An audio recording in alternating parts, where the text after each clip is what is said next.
I'm going on a road trip with my Buick Encore and I needed some storage, so I picked up this. What's happening, Panda Nation? Peter Von Panda here. I just bought this. And it is a cargo bag that fits on the top of pretty much any car, but on my Buick Encore, it's going to go right up there. And the reason here is I'm going to go on a couple road trips. Some that are going to require a day in the car, some that are going to require a couple. And at least one of those nights, I'm actually going to sleep inside the car. Now, this Buick Encore, as you can see, the end is right there. It's pretty short. Sometimes size does matter. And sleeping in there means that there is no other room for any cargo. Now, I actually wanted to get one of those hard cargo carriers for the top, but when I looked them up, man, those things are ridiculously expensive, like $400 or $500 for cheap ones. And I was like, oh, well, I'm not gonna be able to do that. But then I was actually driving around and I saw cars with these on top and they look kind of like giant duffel bags, but I realized, hey, something like this is probably gonna be all that I need. It's probably gonna do the job, might be easier to put on and take off, and it's going to give me a ton of cargo capacity and it's gonna fit my budget. So let's open this up, install it, and check it out. All right, so true unboxing here. It comes in this little travel cube, which is kind of nice because you can repack this thing and take it with you and store it away when you don't need it.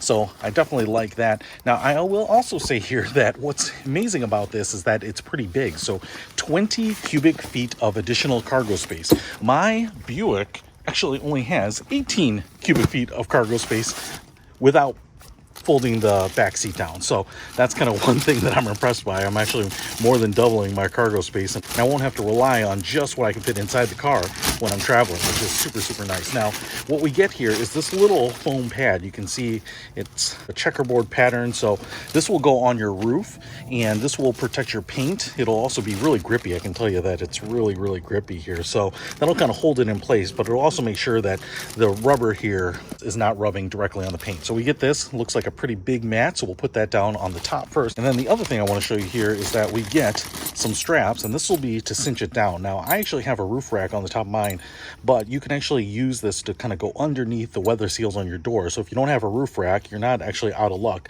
These little straps will be used to anchor it down. Looks like we get 6 of these, so get plenty of those. And then we also get this little combination lock here to lock the bag up. So just like your TSA bags, you can lock up the zippers. So opening this up, it kind of makes me feel like I'm unrolling a raft here because it's got that same smell. I think it's that same type of material. You can see how heavy duty. It's like a dry bag, and that's exactly what you want. All right, so I have the bag unboxed here. What we get is a little combination lock here so that you can lock those zipper pulls together so it'll be pretty secure. You'll also get these little hooks here. Now, I think these are actually meant for if you don't have a roof rack. So you would hook these into the sheet metal underneath your weather stripping in your door, and then you would have these loops here that you could lock together with the straps from there. So I think you can use this even if you don't have a roof rack. Now, I do, but my roof rack is a little bit different than a lot of the standard roof racks. And as I'm looking at this bag, I think I have come up with a plan on how to use it. So first of all, let's just take a look at the bag itself. You can see that it's this rubberized material. It reminds me a lot of a rafting dry bag,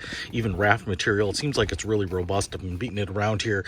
You can see how thick it is and how stiff it is, and it's certainly going to be waterproof. I noticed that even under here, under this little flap with this little orange piping, that this is held down with Velcro, but then the zipper under here is actually like a dry bag as well. That seems like the zipper is waterproof, but most of the time you'll have this flap over it. But if you get in a really heavy rainstorm or something like this and you've got water splashing all over, I don't think you have to worry about things ingressing. Now, I think the top of this, the gray portion, is the top, and so that's going to actually help keep everything cool. You know, it's going to not absorb heat as much as the black material, right? And then if I flip it over here on the bottom, we just have this kind of black underside there. So that's going to go on that foam mat on the roof of your car. Now, you can see we have some straps on the side here, 2 on the short ends, and then we actually have a similar one in the middle, but then we have these 2 thicker straps on the long end. So you can see how this is a little bit longer this way than it is this way. Now, in most cases, I think this would be the front of the car, and this would be the back of the car, and then these would be the sides, so that these would come down and loop onto your roof rack bars that are on the side. Now, the issue with my car is that the side roof rack rails don't have any openings all the way through. They're just kind of like a track, and then the roof bars that go across the top, obviously I can loop stuff around. but they just kind of clip onto these side racks. So basically what I'm going to do is I'm going to reorient this so that instead of front back, this will be my front and this will be my back, and I will loop these around the bar up here and down there, and I will use this roof rack rail right here mostly to brace it in place from side to side movement, right? And because it's a soft rubberized bag, I think I can do that, because ultimately what I'm going to do is I'm going to cinch it down. Now the other little trick about this, I think, is that you want to kind of get in place, get the straps looped onto the roof rails before you load it up, especially if you have heavy bags. So what I'm going to do is I'm just going to kind of get it up in place. I'm going to put the straps, I'm going to loop the straps around the roof rack rails, then I'm going to load those rollerboard bags in it, and then I will cinch everything down, because you really kind of want to make sure everything's in place. You want to kind of make sure it's nice and compact and snug together, and then you're going to cinch everything down, because that's really going to hold it in place and kind of keep everything cinched down so that you don't have any flopping or flapping materials hanging out. So let's go ahead and get this on.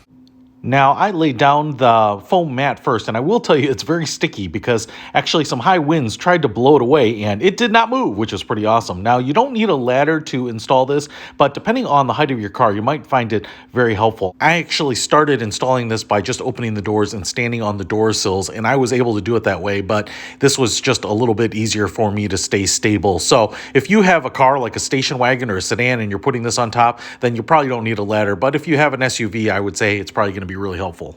All right, I've got the cargo carrier on and I've got the straps kind of pre-tightened. But now what I want to do here is open up this side, which I've done, and I'm going to put in my rollerboard bags. Now, I will say that this is probably overkill for a couple of rollerboard bags, but let's say you're taking 4 people in a car and you have 4 of these and maybe some extraneous gear.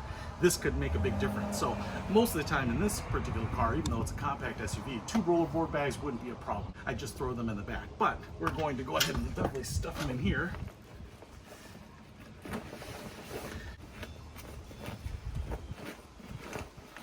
Zip this back. I'm just going to use these to cinch the pack down. These aren't going through any rails on the side here.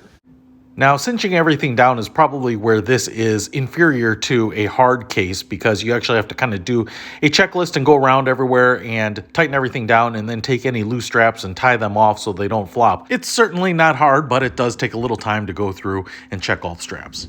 All right, got everything in there, and I'll probably do one more pass and snug everything down, but I will say that the 2 rollerboard bags that I put in there are probably not enough. Actually, what you really want is to really load this sucker up, because then it'll be easier to cinch down. Some of these, I mean, I've still got some slack that I'm going to tighten up there, but you obviously will take up less slack the more full it is. I was almost tempted to go and grab a couple more bags here and throw them in there. A couple of those big, like, carry-on bags, I think those would be good too.